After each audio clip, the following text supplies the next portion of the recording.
Hi guys, welcome to Join Iron Margie. On today's section. In this video, we are talking about the skull bones, the fetal skull. Okay, so we're going to discuss the regions, areas, sutures, fontanelles, and diameters. Okay, so let's get right into it. Remember to like, comment, and subscribe. The fetal skull has a major function to protect the brain, and during delivery, that's the hardest part of the fetus that passes through the maternal pelvis. Okay, now the fetal skull has three regions. It has the vault, the face, and the base. Okay, so when you take the face is the area between the orbital ridges down to the junction of the chin and neck. That is the face. The face is made up of 14 bones that are firmly united together. Then we come to the base. So the base is then from the junction where the neck unites with the chin, okay, down to the occiput area. Now that is the base. These are also made up of bones that are firmly united together, and this provides protection to the brain. Now a major point of focus is the vault. Now the vault area is demarcated by an imaginary line area above an imaginary line drawn from the occipital protuberance, okay, through to what we call the parietal eminences, then to the orbital ridges. This is the area called the vault. Okay. Now the vault is made up of 5 bones. We have anteriorly 2 frontal bones. This is the right and left frontal bone. Then when you come to the lateral side, we have the right and left parietal bones. Then posteriorly, we have 1 occipital bone, making 5 bones. Making 5 bones. I hope you get it. Yes, even though you could see some bone here, but that is not our major focus. See, this is the parietal bone. There's a bone here, so we have some 2 temporal bones, sorry, but that is not our focus. Okay, now our focus is just on the 5 bones. If you look at it closely, these bones have some points of ossification on them. When you take the 2 frontal bones, we have the point of ossification known as the frontal bosses, that pointed area, or frontal eminences. These are the frontal bosses or eminences. Likewise, on the parietal bones too, we have point of ossification, the pointed area here. These are known as the parietal eminence. These are points of ossification. When you turn to the posterior side, we have the point of ossification, the occipital bone, known as the occipital protuberance. Okay, now when we come back, even though these bones are made of membranes, not cartilage, and they undergo ossification, but the ossifications are not complete. So you could see that there are areas between the bones where ossification is not complete. That brings us to the sutures. So sutures are areas of membranes between 2 bones. Okay, so we are going to discuss some sutures on the fetal skull. So this is one suture. This is known as the frontal suture. So the frontal suture is found between the 2 frontal bones. Frontal suture. Then when you take the 2 parietal bones, we have a suture that runs between them, and this is known as the sagittal suture. Now, between the 2 frontal bones and the 2 parietal bones, there's a suture that separates the 2, and this suture is known as the coronal suture. The coronal suture. I hope you get it. Then when I turn it, between the 2 parietal bones and the occipital bone, we have what we call the lambdoidal suture. The lambdoidal suture. Okay, so this brings us to 1 frontal sutures, 2 coronal sutures, 1 sagittal suture, and 2 lambdoidal sutures. I hope you get it. Now look at something. We see there's a wider portions of the membranes. It takes us to what we call the fontanelle. But before that, there's a suture between the parietal bones and the temporal bone, known as the squamosal suture or squamous suture. But I said earlier that is not our focus. Now when we come to this one, we have what we call the fontanelles. So fontanelles are areas where 2 or more sutures meet.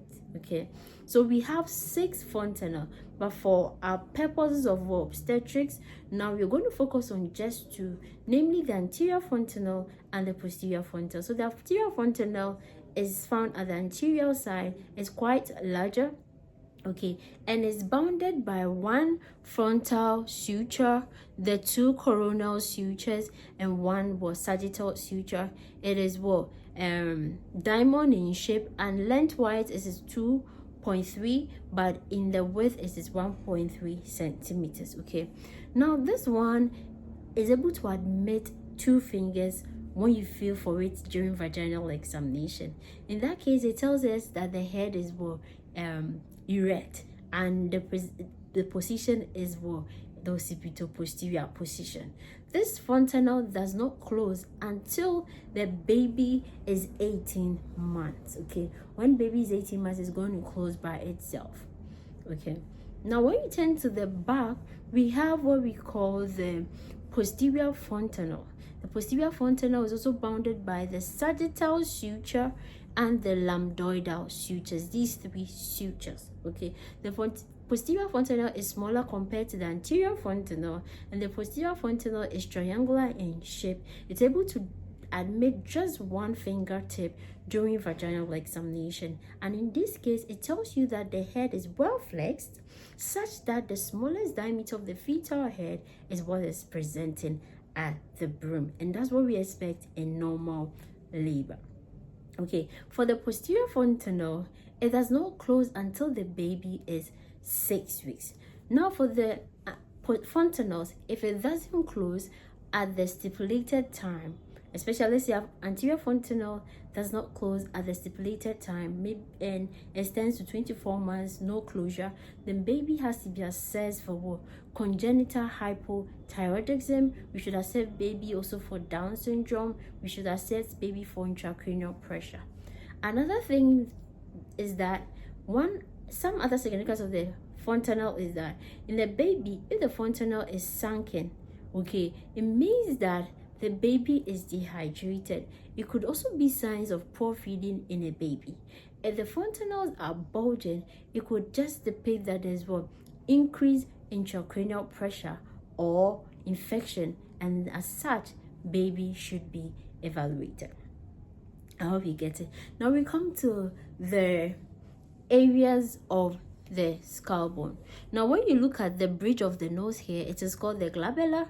Now the forehead here is known as the sinciput. Okay, yes. Then the chin is also known as the mentum. Now when you leave the sinciput, which is the forehead, the anterior fontanelle is known as the brecma. Then the highest point on the fetal head is the rectus, but the rectus is an area demarcated by drawing line from the 2 fontanelles, the anterior fontanelle through to the posterior fontanelle, passing through the parietal eminences. Okay, so the rectus, the highest point, is also seen as the midpoint between the sagittal suture. So the line from midway between the 2 parietal eminences, that's the highest point. That's known as the rectus. Now the posterior fontanelle is also known as the lambda. Then below the occiput or the occipital protuberance, just below, is known as the suboccipital region. Now to the diameters. Now in the well flexed, there you see a head is well flexed. It means that the chin is touching the chest. Okay, the head is properly flexed. If the head is properly flexed, then we are going to have a diameter of suboccipito bregmatic in a well flexed head. Suboccipito bregmatic, so the suboccipital area to the bregma is what is going to present at the brim, and the diameter is 9.5, and that's the normal one we expect in normal delivery. Now in a partially flexed head, that means that the head is not completely flexed, we are going to have suboccipito frontal. So we are going to still have the suboccipital area presented, but this time around it goes to the frontal area or the sinciput area, and that is a diameter of 10 centimeters. Now, in an erect head, military attitude, as seen in occipito-posterior position, where the occiput is at the posterior aspect of the maternal parens instead of the anterior aspect, which is the normal. In an OPP, the presenting diameter is occipito-frontal. Occipito-frontal of what? 11.5. Okay, so it's going to be on the occipital bone to the frontal area, and that's going to be 11.5. That is a military or erect head. Okay, now in a partially extended head,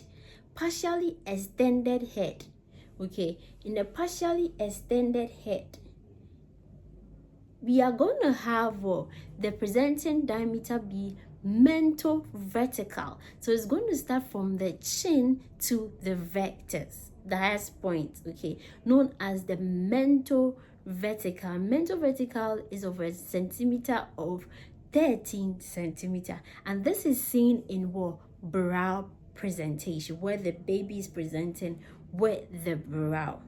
Then finally, we have the face presentation. In face presentation, we see complete extension of the head. So the head is completely extended. The head is completely extended. In complete extension of the head, we are going to have a diameter of 9.5, but the diameter is the submentobregmatic. Submentobregmatic. Sub below the chin to the bregma. Submentobregmatic of 9.5. I hope you get it. So this is the fetal skull. We have spoken about the regions, the areas, the fontanelles, the sutures, and the diameters. Thank you for watching. Remember to share, comment, like, and subscribe. Bye.